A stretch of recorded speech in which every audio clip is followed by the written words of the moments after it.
ಸಿಕ್ಕಾಪಟ್ಟೆ ನಂಗೆ ಫೀಲ್ ಆಯಿತು.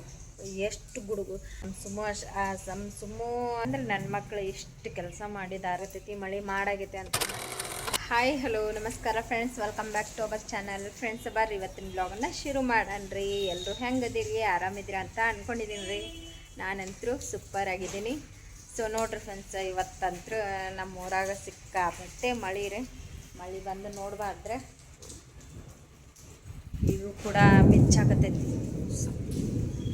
ಸೌಂಡ್ ನೋಡ್ರಿ, ಸಿಕ್ಕಾಪಟ್ಟೆ ಮಳೆ ಬಂದೈತ್ರಿ. ಆಮೇಲೆ ಇನ್ನೊಂದೇನಪ್ಪ ಅಂದ್ರೆ, ಈ ಮಳೆ ಬಂದಿದ್ದು ಒಂಚೂರು ನನಗೆ ಇವತ್ತು ಕೆಲ್ಸದ್ದು ಒಂದು ಸ್ವಲ್ಪ ಜಲ್ದಿನ ಬಂದುಬಿಟ್ಟಾರೆ. ಯಾಕಂದ್ರೆ ಮಳೆ ಬರಾಕತ್ತಿತ್ತಲ್ರಿ, ಹುಡುಗರು ಎರಡು ಮಂದಿ ಆಗ್ತಾರ, ಮನ್ಯಾಗ ಯಾರಿಲ್ಲ ಅಂತಂದು ಮತ್ತೆ ಹೇಳ್ಕೊಂಡು ಜಲ್ದಿ ಬಂದುಬಿಟ್ಟಾರೆ. ಇವತ್ತು ಕೆಲ್ಸದಿಂದ ಜಲ್ದಿ ಬಂದು ಮನ್ಯಾಗ ಇದ್ದೀನಿ ರೀ. ಬರೋ ತನಕ ನನ್ನ ಮಕ್ಳು ಏನು ಮಾಡ್ಯಾರ ನೋಡ್ರಿ. ಕಾಂಜಾರಪ್ಪ ನೋಡ್ರಿ ಸಮೀ ಈ ಬಾಂಡೆ ತಿಕ್ಕ್ಯಾರ, ಬಾಂಡೆ ಜೋಡ್ಸ್ಯಾರ, ಆಮೇಲೆ ಗ್ಯಾಸಿನ ಕಟ್ಟಿ ಒಗ್ಸ್ಯಾರ, ಕಸನೆಲ್ಲ ಮಾಡ್ಯಾರ್ರಿ ನಾ ಬರೋ ತನಕ. ಯಾಕಂದ್ರೆ ನಮ್ಮ ಚಿಕ್ಕಮ್ಮ ನನಗೆ ಅನ್ನೋದೇ ಚಿಕ್ಕಮ್ಮ ರೀ ಅವರು ಯಾವಾಗಲೂ. ಸೊ ನಮ್ಮ ಚಿಕ್ಕಮ್ಮ ಬಂದು ಮತ್ತೀಗ ಮಾಡ್ಕೊತ ಕುಂದಿರ್ತಾಳ ಅನ್ನೋ ಸಂಕಟಕ್ಕೆ ಪಾಪ ನನ್ನ ಮಕ್ಕಳೆಲ್ಲ ಮಾಡಿದ್ವಿ ರೀ. ನಿಜವಾಗ್ಲೂ ಭಾಳ ಅಂದ್ರೆ ಭಾಳ ಖುಷಿ ಆಯ್ತು. ಅಷ್ಟು ನಂಗೆ ದುಃಖ ಕೂಡ ಆತ್ರಿ. ಯಾಕಂದ್ರೆ ಈಗ ಇನ್ನೊಂದು 10-12 ದಿನ ಇರ್ಬೋದು ರೀ ನನ್ನ ಮಕ್ಕಳು. ಈಗ ಹೋದ್ರಂದ್ರೆ ಈಗ ಮತ್ತು 6 ತಿಂಗಳು ಬಿಟ್ಟು ಅವ್ರು ಬರೋದು. ಅಲ್ಲಿ ತನಕ ಮತ್ತೆ ಬರಂಗಿಲ್ಲ ರೀ. ಭಾಳ ನಿಜವಾಗ್ಲೂ ನಂಗೆ ಕಣ್ಣೀರೇ ಬಂತು. ಈಗಲೂ ಸಹ ನೋಡ್ರಿ ಸಿಕ್ಕಾಪಟ್ಟೆ ನಂಗೆ ಫೀಲ್ ಆಯಿತು. ಎಷ್ಟು ಇದು ಮಾಡ್ತಾರಲ್ಲ ಹುಡುಗರು.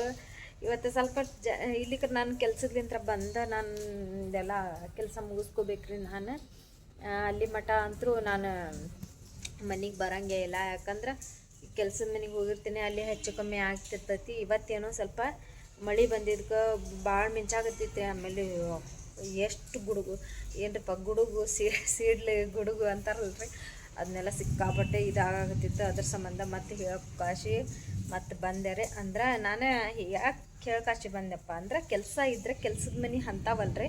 ಇದು ಒಂದು ಹುಡುಗಿನ ಆಡ್ಸಕ್ಕಂತಂದು ಹೋಗ್ತೀನಿ ನಾನು. 5 ವರ್ಷದ ನಮ್ಮ ಸುಮ್ಮು ಅಷ್ಟು ಹೈಟ್ ವೇಟ್ ಹಿಂಗಿರ್ಬೇಕು. ಬಹುಶಃ ಸ್ವಲ್ಪ ಡುಮ್ಕೆ ಐತ್ರಿ ಹುಡುಗಿ. ಆಡ್ಸಕ್ಕಂತಂದು ಹೋಗಿರ್ತೀನಿ. ಅದನ್ನ ಹೇಳಕಾಶಿ ಬಂದಿದ್ರೆ ಇಲ್ಲಿಗ್ರ ಕೆಲಸ ಇತ್ತಪ್ಪ ಅಂದ್ರೆ ಒಗ್ಯಾಣ ಬಾಂಡೆ ಇತ್ತು, ಇವೆಲ್ಲ ಹೇಳ್ಕೊಂಡು ಬರೋ ಹಾಗೆ ಇಲ್ಲರಿ. ಯಾಕಂದ್ರೆ ಇಟ್ಟಿರ್ತಾರೆ, ಅದನ್ನ ಮಾಡೇ ಬರ್ಬೇಕು. ಇದಂದ್ರೆ ನಾನು ಬೇಕಾದಾಗ ಹೋಗ್ಬೋದು, ಬೇಕಾದಾಗ ಹೇಳ್ಕೊಂಡು ಬಿಟ್ರು ನಡೀತೈತ್ರಿ. ಹಂಗೆ ಸೊ ಅದ್ರ ಸಂಬಂಧ ಇವತ್ತೇ ಜಲ್ದಿ ಬಂದೀನಿ.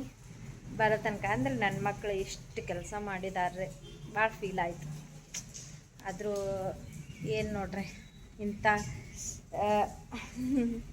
ಈ ವಯಸ್ಸಲ್ಲೂ ಕೂಡ ನನ್ನ ಈ ಥರ ಅವರು ಇದು ಮಾಡ್ಕೊತಾರ ಅನ್ನೋದು ನಂಗೆ ಭಾಳ ಖುಷಿ ಆಗ್ತೈತಿ. ಅಷ್ಟು ಬೇಜಾರು ಕೂಡ ಆಗ್ತೈತಿ. ಯಾಕಂದರೆ ಎಷ್ಟು ತಿಳುವಳಿಕೆ ಐತೆ ನೋಡ್ರಿ ಅವ್ರಿಗೆ. ಅವ್ರ ತಿಳುವಳಿಕೆ ನೋಡೇ ನಮ್ಗೆ ನಂಬಕ್ಕಾಗಂಗಿಲ್ಲ ರೀ, ಅಷ್ಟು ತಿಳುವಳಿಕೆ ಐತಿ ಅವ್ರಿಗೆ. ನಮ್ಮ ಚಿಕ್ಕಮ್ಮ ಬಂದು ಈಗೆಲ್ಲ ಮಾಡ್ಕೊತ ಕುಂದಿರ್ತಾಳ. ಮಳೆ ಬರಾಗತ್ತೈತಿ, ಮಳೆ ಮಾಡಾಗೈತಿ ಅಂತಂದು ಅಂದ್ಕೊಂಡು ಎಲ್ಲ ಕೆಲಸ ಮಾಡಿಟ್ಟಾರ್ರಿ. ನಾ ಬರೋ ತನಕ ಅಂದ್ರೆ ಅರ್ಧ ಮಳೆ ಹೊಡ್ಯಾಕತ್ತಿತ್ತು ರೀ. ಹಂಗೆ ಅದ್ರಾಗೂ ಓಡೋಡ್ಕೊತ ಬಂದೇನು ರೀ. ನಾನು ಜಾಸ್ತಿ ದೂರ ಹೋಗಂಗಿಲ್ಲ, ಸ್ವಲ್ಪ ಸಮೀಪ ಐತ್ರಿ ಇಲ್ಲೇ. ಫಸ್ಟ್ ಟೈಮ್ ನಾನು ಗೇಟ್ ದಾಟಿ ಕೆಲ್ಸಕ್ಕೆ ಹೊಂಟಿರೋದು. ಯಾವತ್ತು ನಾನು ಯಾವಾಗಲಾತ ನಾನು ನಮ್ಮ ಅಪಾರ್ಟ್ಮೆಂಟ್ ಏನೈತಿ ಇದನ್ನು ಬಿಟ್ಟು ಮಾತ್ರ ನಾನು ಯಾವತ್ತು ಗೇಟ್ ದಾಟಿ ಹೊರಗಡೆ ಕೆಲ್ಸಕ್ಕೆ ಹೋಗಿಲ್ಲ ಯಾವತ್ತು. ಇದು ಫಸ್ಟ್ ಟೈಮ್ಗೆ. ಅದು ಹೋಗ್ತಿರ್ಲಿಲ್ಲ. ಇದು ಏನು ಅನಿವಾರ್ಯ ಅಂದ್ರೂ ಯಾವ ಥರಪ್ಪ ಅಂದ್ರೆ, ನಮ್ಮ ಇದು ಆ ಹುಡುಗಿದು ಒಂದು ಬೆಳಿಗ್ಗೆದು ಒಂದು ಕೆಲಸ ಮಾಡಿ ಬಂದಿರ್ತೇನೆ ರೀ, ಕಸನೆಲ್ಲ ಅದು ಮಾಡಿ ಬರೋ ಸಂಬಂಧ ಆ ಹುಡುಗಿ ನನಗೆ ಭಾಳ ಅಂದ್ರೆ ಭಾಳ ಹಚ್ಕೊಂಡೈತಿ. ಆಂಟಿ ಅನ್ಕೊಂತ. ಸೊ ಆಂಟಿ ನೋಡಿದ್ರೆ ಫಿಕ್ಸ್ ಮಾಡ್ಕೊಂಡು ಬಿಟ್ಟಾಳ್ರಿ ಹುಡುಗಿ. ನೋಡಿದ್ರೆ ಮತ್ತೆ 2 ತಿಂಗಳು ಮತ್ತೆ ಹಿಂಗೆ ಆಡ್ಸಕ್ಕೆ ಬಾ ಅಂತಂದು ಅಂದ್ರೆ ಅನಿವಾರ್ಯ ಪರಿಸ್ಥಿತಿಗೆ ಹೋಗಾಕತ್ತಿದ್ರು. ನಂಗೆ ನಿಜವಾಗ್ಲೂ ನನ್ನ ಮಕ್ಳಿಗೆ ನನಗೆ ಟೈಮ್ ಕೊಡೋಕ್ಕಾಗ್ತಿಲ್ಲ. ನಂಗೆ ಇನ್ನೂ ಬೇರೆ ಇದಕ್ಕೆ ನಾನು ಹೋಗ್ತಾ ಇರೋದು ನಂಗೆ ಭಾಳ ಬೇಜಾರಾಗ ಆಗತ್ತೈತ್ರಿ. ಆದರೂ ಏನು ಮಾಡ್ಬೇಕು, ಅನಿವಾರ್ಯ ಪರಿಸ್ಥಿತಿ. ನನ್ನ ಮಕ್ಳಿಗೆ ನಾನು ಟೈಮ್ ಕೊಡ್ತಿಲ್ಲ. ಇನ್ನೊಂದು 10-12 ದಿನ ಇರ್ತಾರೆ ಅಷ್ಟ್ರಾಗ ನನ್ನ ಮಕ್ಳಿಗೆ ಏನಾದರೂ ಒಂಚೂರು ಟೈಮ್ ಕೊಟ್ಟು ನಾನು ಅವ್ರಿಗೂ ನಾನು ಮನೆಯಾಗಿದ್ದು ಖುಷಿಯಿಂದ ನೋಡ್ಕೊಂಡ್ರೆ ಅದ ಬೇರೆ. ಈಗ ನಾನು ಕೆಲ್ಸಕ್ಕೆ ಹೋಗಿ ಬಂದು ಹುಡುಗರು ನೋಡ್ಕೊಳ್ಳೋದು ಅದ ಬೇರೆ ಆಗ್ತೈತ್ರಿ. ಎಷ್ಟು ಬೇಜಾರು ಮಾಡ್ಕೊಳಕತ್ತಾರ ಏನೋ ಗೊತ್ತಿಲ್ಲ ನನ್ನ ಮಕ್ಳು, ನನ್ನ ಅವ್ರ ಮನಸ್ಸಿನಾಗ. ಬಟ್ ನನಗಂತ್ರ ಅವ್ರಿಗಿಂತ ಜಾಸ್ತಿ ನನಗೆ ಬೇಜಾರಾಗ್ತೈತ್ರಿ. ಏನು ಮಾಡೋಕ್ಕಂಗಿಲ್ಲ ಫ್ರೆಂಡ್ಸ. ಹೆಂಗೆ ಬರ್ತೈತೆ ಹಂಗೆ ಹೋಗೋದ್ರಿ ಅಷ್ಟೇ. ನೋಡ್ರಿ ಮಳೆ ಯಾವ ಥರ ಬಂದೈತೆ ಅನ್ನೋದೇ. ನಮ್ಮ ಮೆಸ್ ಕಡೆ ಬರೋ ತನಕ ಅಂದ್ರೆ ನಮ್ಮ ಮೆಸ್ ಕಡೆ ಎಲ್ಲ ನೀರು ತುಂಬಿತ್ರಿ. ಅಲ್ಲೆಲ್ಲ ನೀರು ತುಂಬಿದ್ರೆ ಮುಗಿದ್ರೆ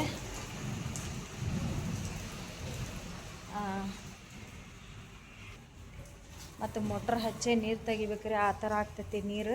ನೋಡ್ರಿ ಕರೆಂಟ್ ಹೋಗೈತಿ. ಎಲ್ಲ ಅಪಾರ್ಟ್ಮೆಂಟ್ ಎಲ್ಲ ಸೈಲೆಂಟ್ ಐತಿ. ನಮ್ಮ ರೂಮ್ ನೋಡ್ರಿ ಇಷ್ಟು ಕತ್ಲಾಗ್ತೈತಿ. ಕರೆಂಟ್ ತೆಗೆದಪ್ಪ ಅಂದ್ರೆ ಇಷ್ಟು ಕತ್ಲಾಗ್ತೈತ್ರಿ. ಅದ್ರ ಸಂಬಂಧ ಯಾವತ್ತು 24 ತಾಸು ನಾನು ಕರೆಂಟ್ ಹಾಕ್ತಾನೆ ಇರ್ಬೇಕು. ಇಲ್ಲಿಗ್ರ ಕತ್ತು ಹೋಗವೀರಿ. ಹುಡುಗರು ನೋಡ್ರಿ ಎಲ್ಲಿ ಹೋಗ್ಯಾರ ಏನೋ ಸ್ವಲ್ಪ ವಿಡಿಯೋ ಮಾಡಾಕಂತ ನಿಂತ್ಕೊಂಡೆ. ಎಲ್ಲಿ ಹೋಗ್ಯಾರ್ರಿ. ಮೇಲೆ ಬಂದು ಒಂದು ಸ್ವಲ್ಪ ಚಾ ಇನ್ನೂ ಮಾಡಿಲ್ರಿ. ನಾವಪ್ಪ ಕೆಲ್ಸಕ್ಕೆ ಹೋಗ್ಯಾರ, ಚಾ ಮಾಡಬೇಕು. ಸ್ವಲ್ಪ ಕತ್ಲೈತಿ, ನೋಡ್ತೀನಿ ಕರೆಂಟ್ ಬರ್ತೈತೆ ಏನೋ. ಕರೆಂಟ್ ಬಂದ್ರೆ ಮಾಡ್ಬೋದ್ರಿ, ಮಾಡ್ಬೇಕು. ಸೊ ಆಮೇಲೆ ಇನ್ನೊಂದೇನಪ್ಪ ಅಂದ್ರೆ ನಿಮ್ಗೆ ನಾನು ಮೊನ್ನೆ ಒಂದು ಇದು ಹೇಳಿದ್ನಲ್ರಿ, ಏನಪ್ಪ ಅಂದ್ರೆ ಫೋನ್ ಬಗ್ಗೆ ಹೇಳಿದ್ನಲ್ರಿ. ಫೋನ್ ಹಿಂಗೆ ಕಳೆದೈತ್ರಿ ಹಿಂಗೆ ಅಂತಂದು. ಸೊ ಯಾವ ರೀತಿ ಅದನ್ನು ತಗೊಂಡು ಮತ್ತೆ ಸಿಕ್ತು ಅನ್ನೋದು ನಾನು ನಿಮಗೆ ಹೇಳಿದೆ. ಸೊ ಯಾರು ಏನು ಅಂತ ನೀವು ನಿಮಗೆ ಕನ್ಫ್ಯೂಸ್ ಆಗ್ತಿರ್ಬೇಕು. ಅದನ್ನ ಯಾವ್ರಿಗೆ ಕೊಟ್ಟರು ಹೆಂಗೆ ಅದು ಹೆಂಗೆ ಅಂತಂದು. ಬಟ್ ಅದು ಪೊಲೀಸ್ ಕಂಪ್ಲೇಂಟ್ ಕೊಟ್ಟಿದ್ದಲ್ರಿ ನಾವು. ಅವರು ಅದನ್ನು ಅವರು ಎಷ್ಟು ಸಿಮ್ ಚೇಂಜ್ ಮಾಡಿದರೂ ಸಹಿತ ಅದನ್ನು ಫೋನ್ ಯಾರ ಕಡೆ ಐತಿ ಯಾರ ಹತ್ರ ಇಲ್ಲ ಅನ್ನೋದು ಎಲ್ಲ ಗೊತ್ತಾಗ್ತೈತಂತ್ರಿ. ಸಿಮ್ಮಿನ ಮೇಲಂತರೂ ಇದೆಲ್ಲರಿಗೂ ಗೊತ್ತಾಗತ್ತಂತ್ರಿ. ಸೊ ಅದ್ರ ಸಂಬಂಧ ಆ ರೀತಿ ಅವರು ಇದು ಮಾಡಿಕೊಂಡು ಕೊಟ್ರೆ ಆಮೇಲೆ ಅಮೌಂಟು ಕೂಡ ನಮ್ಮದು ಹೋಯ್ತು ರೀ.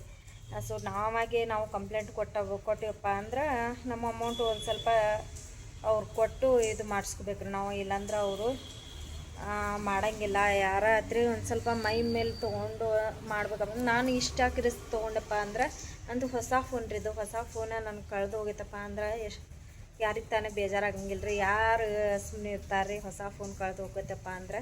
ಅದ್ರ ಸಂಬಂಧ ನಾನು ಸ್ವಲ್ಪ ಏನಾರ ಯಾಕಾಗಲಿ ನೋಡೋಣ, ನಮ್ಮ ಹಣೆ ಬರ್ದಾಗ ಇದ್ದಂಗೆ ಆಗ್ತೈತಿ. ಎಲ್ಲ ನಮ್ಮ ಕೈಯ ಬಿಟ್ಟು ಹೋಗಿರ್ತೈತೆ ಅಂತ ಹೇಳ್ತಿದ್ದಾದ.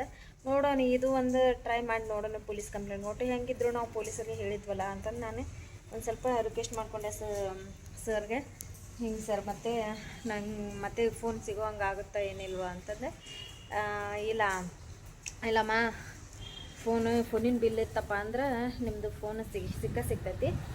ಅದು ಫೋನಿನ ಬಿಲ್ ಇಲ್ಲಾಂದ್ರೆ ಸಿಗಂಗಿಲ್ಲ, ಸಿಗೋ ಚಾನ್ಸಸ್ಸು ಇರೋಂಗಿಲ್ಲ. ಯಾಕಂದ್ರೆ ಯಾರ ಹತ್ರ ಇರ್ತೈತೋ ನಮ್ಗೆ ಗೊತ್ತಾಗಂಗಿಲ್ಲ ಅದು ಅಂತಂದು ಅಂದ್ರೆ ಅದು ಫೋನಿನ ಬಿಲ್ ಏನೋ ತೆಗೆದಿಟ್ಟಿದ್ನಲ್ರಿ, ಅದನ್ನ ನಾನು ಕೊಟ್ಟೆ. ಸೊ ಎಲ್ಲ ಕೊಟ್ಟಿದ್ದಕ್ಕೆ ಎಲ್ಲ ಸರಿಯಾಗಿ ನಂಗೆ ಒಂದು 15-20 ದಿನ ಅಂದರೂ ನಾನು ಫೋನ್ ಇದ್ದಿದ್ದೇ ಇಲ್ಲ. ನಮ್ಮ ಮನೆಯವ್ರು ಫೋನ್ ಯೂಸ್ ಮಾಡೋಕತ್ತಿದ್ದೆ. ಅದ್ರ ಸಂಬಂಧ ನಾನು ವೀಡಿಯೋ ಮಾಡೋಕ್ಕೂ ಆಗಲಿಲ್ಲ. ಸರಿತಂಗೆ ನಾನು ಇದನ್ನು ಮಾಡಲಿಲ್ಲ. ನೋಡ್ರಿ ನೀವು ಹಿಂದಿನ ವೀಡಿಯೋ ಎಲ್ಲ ಭಾಳ ದಿನ ಆದರೂ ನಾನು ಮಾಡೇ ಇಲ್ಲ. ಫೋನ್ ಇದ್ರೆ ಮಾಡೋಕ್ಕೆ ಇದನ್ನು ಮಾಡ್ಕೊಳಂಗಿಲ್ಲ, ನಾನು ಮಾಡ್ತೀನಿ.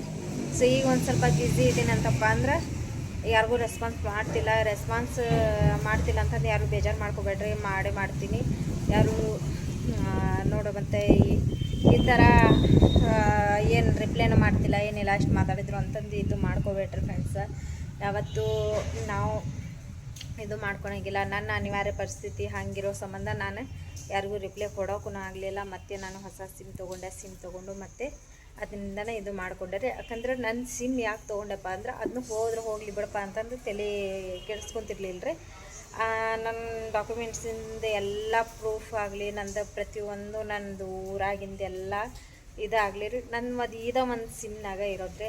ಒಂದು ಸಿಮ್ ಇದ್ರೇ ನನ್ನದೆಲ್ಲ ಫುಲ್ ನಡಿತೈತಿ. ಊರಿಂದಾಗಲಿ ಏನೋ ಅಲ್ಲಿದ್ದು ಬ್ಯಾಂಕಿಂದಾಗಲಿ ಎದ್ರದ ಒಂದು ಡಾಕ್ಯುಮೆಂಟ್ಸಿಂದಾಗಲಿ ಇಲ್ಲಿದ್ದು ಬ್ಯಾಂಕಿಂದಾಗಲಿ. ಸೊ ಅದ್ರ ಸಂಬಂಧ ಇದ ಒಂದು ನಂಬರ್ ಇರೋದ ನನ್ನ ಕಡೆ, ಇದೊಂದು ನಂಬರ್ ರೀ. ಅದ್ರ ಸಂಬಂಧ ಇದನ್ನು ಕೊಟ್ಟು ನಾನು ಮತ್ತು ಇದು ಆದ ನಂಬರಿಂದ ಸಿಮ್ ಮತ್ತು ಹೊಸದು ತೊಗೊಂಡು ಹಾಕ್ಕೊಂಡು ಆಮೇಲೆ ಅದನ್ನು ನಾವು ಚಾಲೂ ಆಗಿ ಎಲ್ಲ ನಂಬರ್ ಎಲ್ಲ ಹೋಗಿದ್ವು ರೀ. ಈಗೀಗ ಹೊಸ ಯಾರ್ಯಾರು ಬರಾಕತ್ತಾವೋ ಅದನ್ನು ಸೇವ್ ಮಾಡಿಕೊಂಡು ಈಗ ನಾನು ಇದು ಮಾಡ್ಕೊಳಕತ್ತೀನಿ. ಯಾರ್ಯಾರು ವಾಟ್ಸಪ್ದಾಗಲಿ ರೆಸ್ಪಾನ್ಸ್ ಮಾಡಿಲ್ಲ, ಯಾರು ಬೇಜಾರು ಮಾಡ್ಕೋಬೇಡ್ರಿ ಫ್ರೆಂಡ್ಸ್. ಯಾಕಂದ್ರೆ ನಂದು ಈ ಥರ ಪರಿಸ್ಥಿತಿ ಆಗಿತ್ತು, ನಿಮಗೂ ಕೂಡ ಗೊತ್ತಾಗೈತೆ ಅಂತ ಅಂದ್ಕೊಳಕತ್ತೀನಿ ರೀ. ಹಂಗೆ ನೋಡಿರಿ, ಇವತ್ತಿಂದ ಈ ವಿಡಿಯೋ ನಿಮಗೆ ಇಷ್ಟ ಆಗೈತೆ ಅಂತ ಅಂದ್ಕೊಳಕತ್ತೀನಿ. ಇಷ್ಟ ಆಗಿದ್ರೆ please like and share, comment, ಹಂಗೆ ಸಬ್ಸ್ಕ್ರೈಬ್ ಮಾಡಿಕೊಟ್ರಿ. ಹೊಸದಾಗಿ ಯಾರು ನನ್ನ ಚಾನಲ್ ನೋಡಕತ್ತೀರಿ ಅವರೆಲ್ಲರೂ ಕೂಡ ಪ್ಲೀಸ್ ಸಬ್ಸ್ಕ್ರೈಬ್ ಮಾಡಿಕೊಂಡು ಸಪೋರ್ಟ್ ಮಾಡಿರಿ ಫ್ರೆಂಡ್ಸ್. ಮತ್ತು ನಾನು ಮುಂದಿನ ಬ್ಲಾಗಲ್ಲಿ ಸಿಗ್ತೀನಿ ರೀ. ಅಲ್ಲಿ ತನಕ ಟೇಕ್ ಕೇರ್, ಬಾಯ್.